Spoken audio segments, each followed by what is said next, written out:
Ok, salut à tous et bienvenue dans cet atelier vidéo pour réussir sa transformation physique quand on est un mec skinny, un homme maigre. Donc on est parti pour cet atelier vidéo. Vous avez vu ici qu'il est décomposé en 3 points. Donc on a le pilier nutrition, vous en doutez, le pilier entraînement et le pilier mindset. On va se concentrer ici dans cet atelier vidéo sur le pilier nutrition, celui qui généralement vous pose le plus de soucis.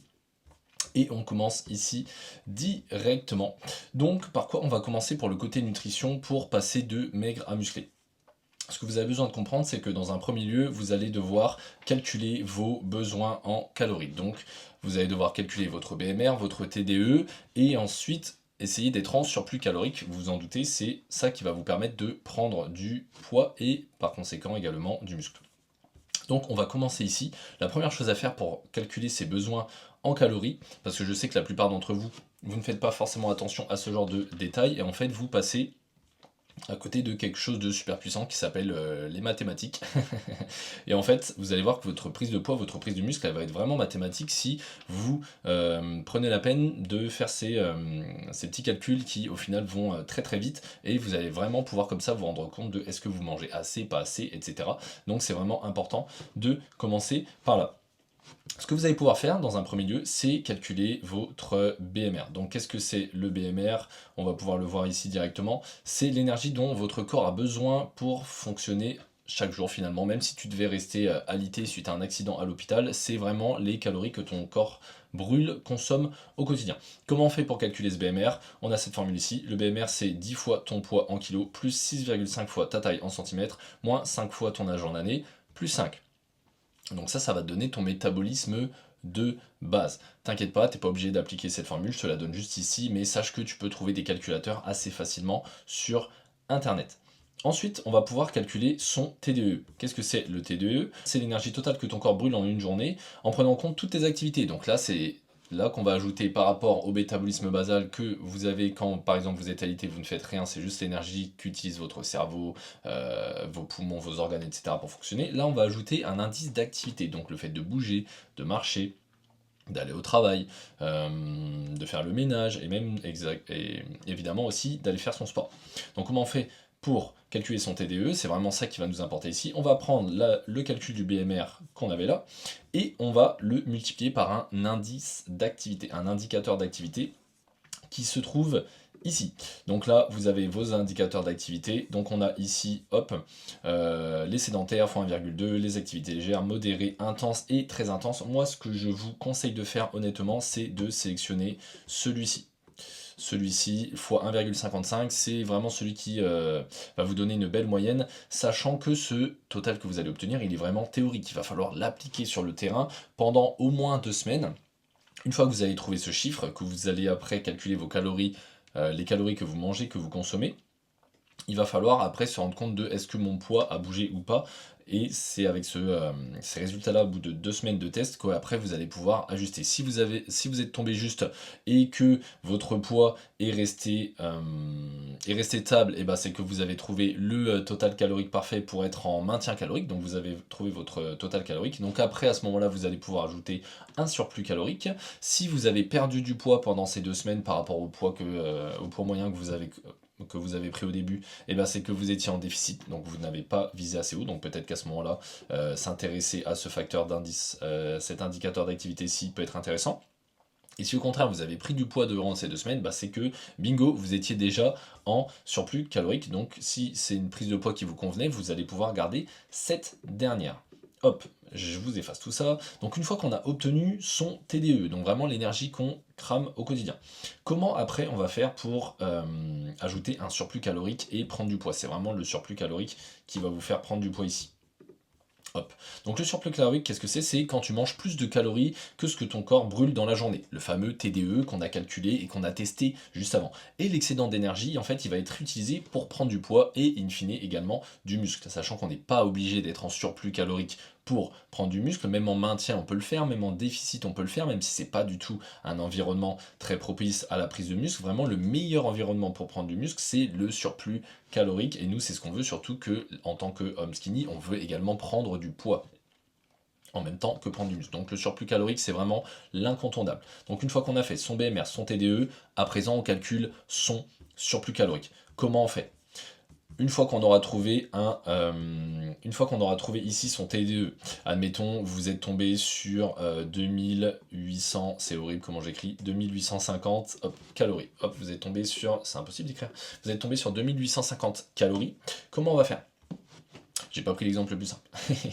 Si vous partez de très loin, si vraiment vous avez un taux de masse grasse déjà très très bas, si vous avez plus de 15, 20, 25, 30 parfois kilos à prendre, vous pouvez ajouter 10% à votre TDE. C'est-à-dire que là, si vous aviez 2850 calories, on ajoute 10%, c'est-à-dire qu'on va pouvoir ajouter ici 285 calories à notre total des 2850. Ok, donc 2850 c'était notre maintien calorique qu'on a réussi à déterminer. On ajoute 10%, donc 2850 plus 285 et on a déjà un surplus calorique de 10%.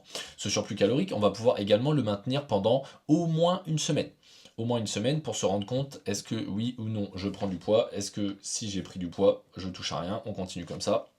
Tant que vous n'avez pas rencontré de plateau de stagnation, on continue ainsi à maintenir ce total calorique là avec ce surplus. Et une fois que tu es proche de l'objectif, si tu commences un petit peu plus, par rapport à ta taille, si tu commences un petit peu plus proche avec ton ratio taille-poids par exemple, ou que tu penses que tu as déjà un taux de masse grasse qui te convient à peu près et que tu veux pas forcément monter beaucoup plus, tu peux, hop, proche de l'objectif, super, tu peux là, à ce moment-là, ajouter 5% à ce total du coup calorique que tu as déterminé ici, ton TDE. Tu ajoutes 5%, donc là évidemment tu t'en doutes, ça va être, si on prend notre exemple, ça va être les 285 divisé par 2, donc ça va faire environ 143 calories à ajouter, et tu continues comme ça avec ce total calorique là, tant que tu prends du poids, surtout tu ne touches à rien, c'est que tu es dans la bonne direction. Une fois que tu rencontreras un plateau de stagnation, à ce moment-là tu pourras réévaluer à nouveau ton surplus calorique, et peut-être pourquoi pas augmenter de 5%, parce que oui en effet, le TDE forcément, vu qu'il est basé par rapport au BMR qui est situé ici par rapport à ton poids en kilos, c'est-à-dire que si à un moment donné ton poids va augmenter, forcément ton BMR va augmenter également. Donc ça va influer sur ton TDE qui va augmenter également, et tu vas du coup devoir réaugmenter tes calories pour rester en surplus calorique, parce qu'en fait finalement tu vas juste repasser en maintien.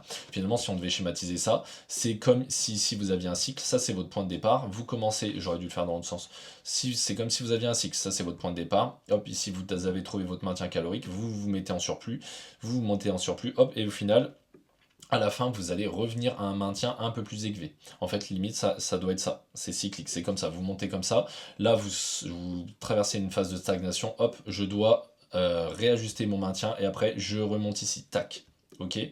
Là, je reviens à un nouveau point de départ et je remonte ici. Tac. Et en fait, vous allez voir une progression cyclique un petit peu comme ça. Et vous allez pouvoir comme ça monter en calories jusqu'à temps en fait que vous trouviez le poids dans lequel vous vous sentez super bien et dans lequel vous avez le corps qui vous convient. Donc c'est comme ça qu'on réalise un surplus calorique constant jusqu'à l'atteinte de ses objectifs. Ensuite, comment on fait pour calculer ses besoins en macronutriments? C'est super, on a trouvé son total calorique. Comment on va faire? Donc les macronutriments, vous les connaissez, ils sont au nombre de 3, protéines, lipides, glucides. Je ne les ai pas mis dans cet ordre-là par hasard, c'est parce qu'il y a un ordre d'importance. Et d'ailleurs, c'est pour ça aussi que les calories, c'est le plus important, c'est tout en haut. Si vous voulez vraiment réussir votre prise de masse, en priorité, on a le total calorique. Si vous ne respectez pas votre total calorique, vous n'allez pas forcément réussir votre prise de masse. Donc, total calorique, le plus important. Ensuite, le second plus important, c'est protéines. D'ailleurs, protéines, ça vient du grec protos, qui signifie ce qui vient en premier, donc ce qui est prioritaire.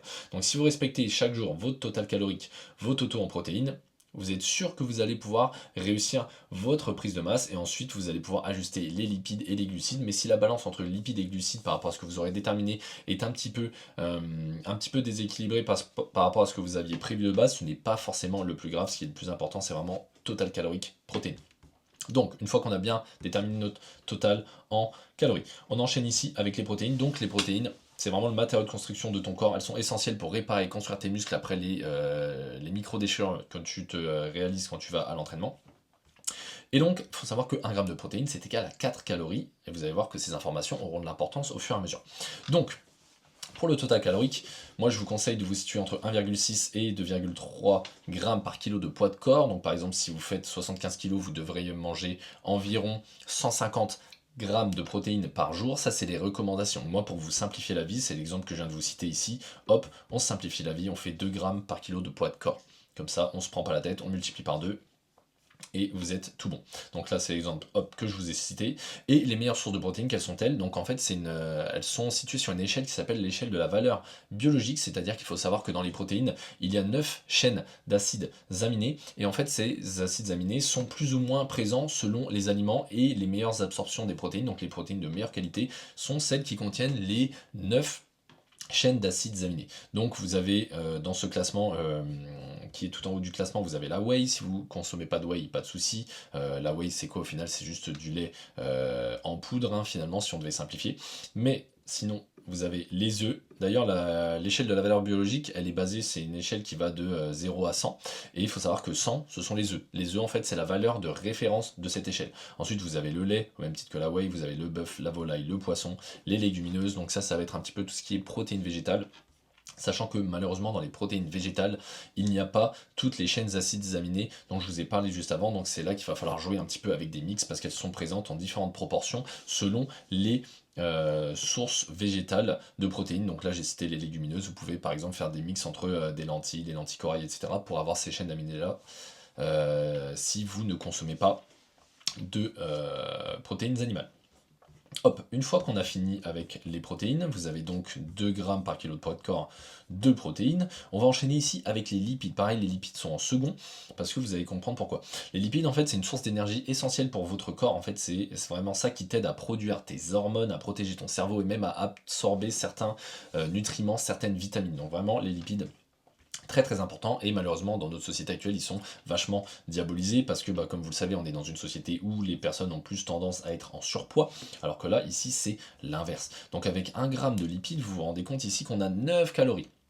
Et là, vous comprenez pourquoi c'est intéressant, en tant que mec maigre qui désire prendre du poids et qui galère un petit peu, qu'il y ait 9 grammes de calories dans 1 gramme de lipides. Avec ça, vous allez pouvoir manger moins et avoir plus de calories pour atteindre vos apports qui, avec le surplus calorique, peuvent parfois vous paraître un petit peu élevés.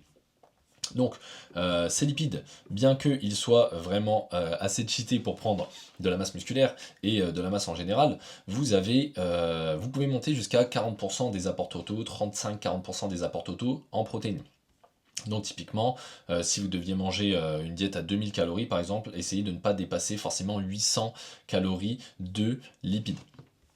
Donc ça, tout ce que je vous dis là, c'est vraiment les études scientifiques qui nous annoncent tout ça, hein, je sors pas ça de mon chapeau. Et donc si par exemple les lipides, je vous cite un exemple, 35% de l'apport énergique total, l'AEAT, et que votre AEAT, votre apport énergique total, donc votre TTE plus votre surplus, et 2000 calories, ça correspond environ à 700 calories. Donc s'il nous fait 78 grammes de lipides par jour, hein, 78 x 9, on tombe environ à 700 calories. Les meilleures sources ici, on a donc l'huile d'olive, l'avocat, les noix, les poissons gras tels que le saumon, le maquereau, les sardines. Le fromage également, hein, vous avez le fromage d'ailleurs, ça fait partie des produits laitiers. Quand ici je cite le lait pour les meilleures protéines, hein. Il faut savoir, dans certains fromages, il y a plus de protéines que dans la viande, je pense par exemple au parmesan. Et donc pareil, l'huile d'olive, les avocats, etc., c'est plein de polyphénols, c'est plein de bonnes choses, donc n'ayez pas peur. Et ça va vous faire vraiment des calories liquides en plus à consommer. L'huile d'olive, vous pouvez mettre 1 à 2 cuillères à soupe dans vos plats, et vous avez comme ça 300 calories facilement, qui s'ajoutent sans que vous en rendiez compte. Les glucides, enfin, finalement, ça va être le reste de nos apports en calories. Donc les glucides, c'est la source principale d'énergie de ton corps, utilisée pour alimenter tes muscles, ton cerveau et toutes tes activités quotidiennes. Donc ça reste néanmoins un macronutriment très très important. Et en fait ici, ça va concerner le reste de tes apports. Donc une fois que tu t'es fait... D'ailleurs ici je ne l'ai pas noté, mais il faut savoir qu'un gramme de glucides c'est aussi 4 calories. Donc une fois que tu as fait 2 grammes par kilo de poids de corps de protéines et que tu les as multipliés par 4 calories, si tu utilises des applications ça se fait tout seul, que tu as ton total en protéines fois 9 calories, il va te rester un certain nombre de calories et tu vas pouvoir le diviser par 4 pour déterminer ton nombre de grammes de glucides à manger dans la journée. Donc voilà, là tu as les macronutriments, je vais dézoomer ici un petit peu. Donc on a déterminé notre besoin en calories, combien manger de protéines, de lipides, de glucides dans la journée. En pratique, qu'est-ce que ça donne? Parce que là c'est bien beau, c'est théorique, maintenant je vais vous apprendre un petit peu à appliquer ça dans la vraie vie. Alors, on va partir ici. En pratique, ces totaux en protéines, lipides et glucides, ça doit être un petit peu réparti selon ton appétit et tes préférences alimentaires. Encore une fois, au niveau des calories et des protéines, ici, intransigeant là-dessus, respectez bien ça pour réussir vos objectifs. Par contre, comme je vous ai dit, sur les lipides et les glucides, on peut être un petit peu plus souple. Ok, donc on va ouvrir ici. Comment on va faire après pour un petit peu déterminer les lipides pardon, et les glucides par rapport à ce fameux ratio 1 g de lipides, 9 calories, 1 g de glucides, 4 calories. Comment on va faire? Donc pour les gros appétits, vu que les lipides sont beaucoup plus caloriques, vous pouvez ici manger moins de lipides et plus de glucides, d'accord? Donc en vous concentrant sur des aliments à faible densité calorique, c'est-à-dire qu'ils vont vous remplir plus l'estomac pour moins de calories. Ça c'est vraiment pour les mecs skinny mais qui n'ont pas de problème d'appétit, qui peuvent manger des grosses quantités. Si en revanche vous avez un petit appétit qui peut être dû par rapport au stress, par rapport au fait que si votre corps il est habitué à manger peu depuis longtemps, forcément votre estomac pardon, a pu rétrécir et donc du coup vous êtes vite blindé, après 3 bouchées vous êtes un petit peu blindé. À ce moment-là, vous allez pouvoir faire pencher la balance dans l'autre sens. Plus de lipides et moins de glucides. Donc là, c'est là que vous allez pouvoir vous rapprocher des fameux 35-40% de lipides dans votre alimentation. Comme ça, en fait, pour un plus faible volume alimentaire, donc je vais manger moins, mais je vais avoir plus de calories. Donc au final, je vais atteindre mon surplus calorique beaucoup plus facilement, donc à travers des aliments à haute densité calorique. Je pense par exemple aux fameux aliments qu'on trouve ici. Ça, ce sont des aliments à haute densité calorique. Par exemple, vous pouvez, au lieu de manger du bœuf 5%, vous diriger vers du bœuf 20% de matière grasse. Au lieu de manger des filets de poulet qui sont des protéines maigres, vous dirigez vers des cuisses de poulet avec la peau. Ici, c'est un petit peu plus gras. Vous avez compris l'idée. Et aussi, donc, on a fait par rapport à son appétit, mais il y a aussi par rapport à ses goûts. En effet, si toi, t'es plus team salé, et écoute, tu peux manger plus de lipides parce que les lipides, comme on l'a vu, c'est un peu contenu dans le fromage, dans les huiles, dans les noix, etc. Un petit peu plus salé. Et en revanche, si tu es un petit peu plus team sucré, et à ce moment-là, tu peux faire manger un petit peu plus de glucides, tu vois. Manger un petit peu plus de féculents, de pâtes, de riz, de pommes de terre, ce qui te fait kiffer, de miel, de fruits. Mais en tout cas, il faut que tu trouves un peu le ratio par rapport à ton appétit et tes goûts. Sachant que tes goûts et ton appétit peuvent évoluer évidemment, donc je t'inviterai à faire évoluer ça dans tes assiettes, sachant que du coup, encore une fois, calories, protéines, lipides, glucides, fais ça par rapport à tes préférences alimentaires comme on vient de voir ici. Ensuite, point suivant aussi très important, se fixer un cadre d'alimentation. Le problème des mecs skinny, c'est que généralement en fait vous mangez un petit peu au petit bonheur la chance et du coup forcément pas de chance si vous êtes sur cette vidéo, c'est que vous êtes sûrement encore skinny et que vous n'avez pas trouvé la formule magique par rapport à ça. Votre corps ne va pas vous aider à gagner, à prendre du poids, donc vous allez devoir le forcer un petit peu entre très gros guillemets, même si j'ai pas forcé, mais vous allez devoir vous fixer un cadre des repas. Par quoi ça se présente? Le problème, c'est que vous êtes trop irrégulier et en fait, tu attends d'avoir faim pour manger. Et vu que tu attends d'avoir faim pour manger, soit t'as pas faim parce que tu as eu des coups de stress, soit t'as juste pas faim parce que tu as un petit appétit de base. Et en fait, après, tu as des repas qui sont irréguliers. Des fois, tu manges 3 repas, des fois, tu manges 5 repas, des fois, tu manges. Non. Si tu veux être en surplus calorique constant, il faut vraiment que tu te fixes un planning de repas à respecter à la journée parce que c'est vraiment la constance qui va faire que tu vas prendre du muscle sur le court, moyen et long terme. Si tu fais 2 jours en surplus calorique à 4000 calories et que les jours d'après tu es à 2000, et en fait, au final, à la fin de la semaine, tu vas être en déficit. Donc, tu vas pas prendre du poids. Le but là, c'est vraiment d'être le plus constant possible. Donc là, je t'ai mis quelques exemples, ici, tu peux par rapport là, c'est pareil, il faut adapter ça par rapport à ton train de vie, tu vois. Donc là, 2 repas de collation, ici 3 repas, moi c'est ce que je fais actuellement, mais c'est pas comme ça que j'ai commencé, moi j'ai commencé avec 3 repas et 2 collations, donc une à 10h, une à 16h, tu peux faire 3 repas, une collation, seulement 2 gros repas si t'as beaucoup d'appétit, et que c'est un petit peu prise de tête pour toi d'ajouter des petits repas, mais voilà, fixe-toi un cadre qui correspond parfaitement à ta vie, n'hésite pas à faire des petits tests, notamment pendant les 2 semaines là où tu calcules un petit peu ton TDE et tu fais des petits tests. Voilà, fixe-toi une structure de repas et tu t'y tiens tous les jours. Et n'attends pas d'avoir faim pour manger.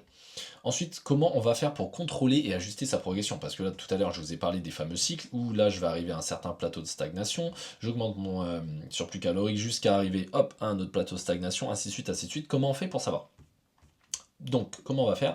On va se peser tous les jours à jeun au réveil, après passage aux toilettes, donc pour être toujours dans les mêmes conditions, pour pas biaiser nos pesées, et on va faire la moyenne hebdomadaire, donc tu peux prendre un jour qui te convient, généralement tu peux faire ça le dimanche, le dernier jour de la semaine, et donc tu vas pouvoir faire ça, te peser tous les jours, tu vas noter tes pesées quelque part, à la fin de la semaine, pouf, tu divises par 7 si tu as réussi à te peser 7 fois, 6 fois si tu t'es pesé 6 fois, ainsi de suite, tu fais ta moyenne, et ça va te donner un poids qui va être vraiment beaucoup plus fiable qu'une pesée isolée. Tu auras dû remarquer que des fois il y a des gros changements, des gros deltas entre des pesées qui sont parfois du jour au lendemain. Donc comme ça, tu te fais une belle moyenne, et avec cette belle moyenne, et notamment quand tu vas venir calculer ici ton TDE, hop, quand tu vas venir calculer ici ton TDE, tu vas pouvoir te servir de cette méthode pour savoir si au bout de 2 semaines, effectivement, tu as bien trouvé le bon apport calorique, ok? Une fois que tu auras fait ça, que tu as trouvé ta moyenne, tu vas pouvoir ajuster ton total calorique. Moi, je te conseille de le faire toutes les semaines à toutes les 2 semaines. Donc, si tu vois que ton place, si tu vois, ici, on va avoir 3 chemins. Si tu vois que ton poids il stagne, donc une fois que tu es arrivé par exemple ici, on est arrivé ça c'est un peu le stade final, le dernier cycle.